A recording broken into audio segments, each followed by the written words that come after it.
السلام عليكم حبايبي، ان شاء الله كلكم بخير وصحة وسلامة.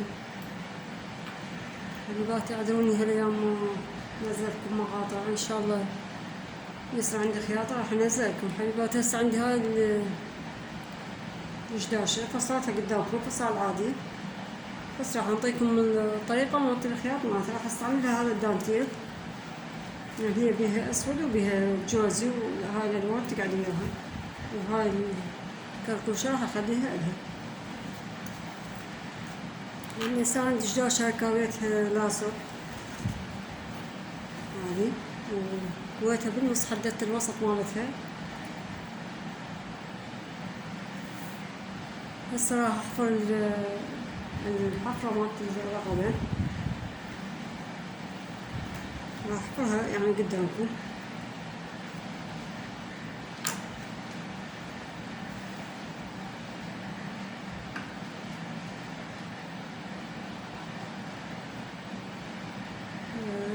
احفرها بعدين انطيكم القياس. انا القياس بدون لا انطيكم القياس تدريبية 14 سنتيم راح اخذها. تقريبا راح تصير قصة نفس قصة التفاح تصير، يعني هيجي منها مثلث منها عدل. هسه راح اعطيكم القياس مش قد اخذت، مثل ما قلت لكم 14 سنتيم. هاي من راح ابطنها تصير عندي 15 سنتيم. هسه راح ابطن الحفرة واشوفكم باقي الخياطة. هسه حبيباتي بعد ما طلفت الحفرة راح اخليها هذا الدانتيل. هذا الدانتيل منه راح ينزل، ومنه راح اخليه افتحه هنا بالنص واخليه على الحفرة مالت الرقبة. هسه حبيباتي هذا فتحته بالنص تقريبا شبر عندي. هذا راح اخيطه على الحفرة مالت الرقبة، وبعدين راح ينزل هنا.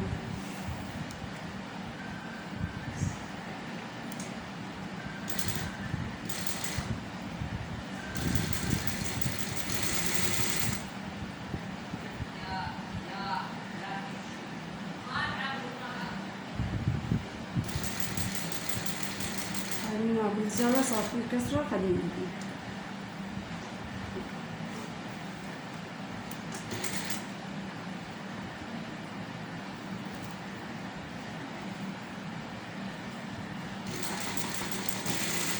أنا قلت لكم النص عندي محددته، يعني كاويته بالوتير حتى أعرف الوسط مالته.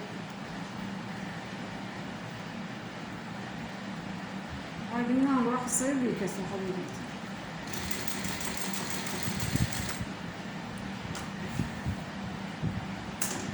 بس أول شي راح أخيط من النص وبعدين أخيط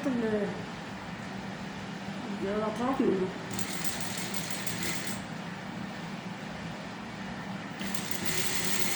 يعني تقريبا حبيبات الدانتيل راح اخذه نص متر.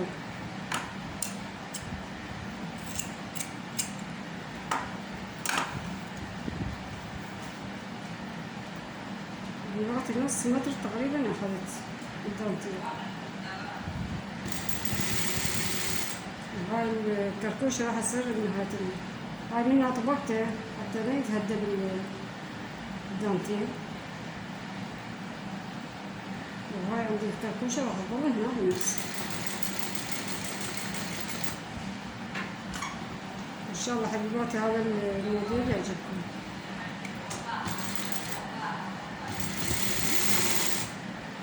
وهاي هنا راح يتخيط نفس الطريقة. هنا هم صارت بالكسرة،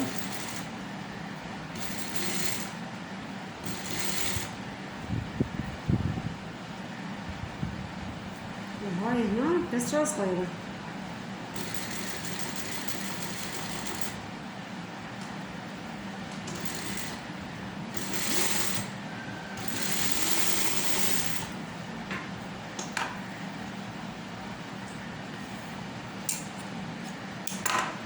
بس حبيباتي هذا الموديل مالته. هسه بعد راح اخيط الاطراف منه. هذا الموديل مالته. هسه راح اخيط الاطراف واشوفكم شلون يصير. حبيباتي هذا الموديل مالت الدشداشة. يعني بعد ما راح اخلي شي، يريد عادية 3/4 ما بيها شي، يعني بس اعطيتكم طريقة يعني الموديل وطريقة الخياط مالته. ان شاء الله حبيباتي يعجبكم. مع السلامة حبايبي.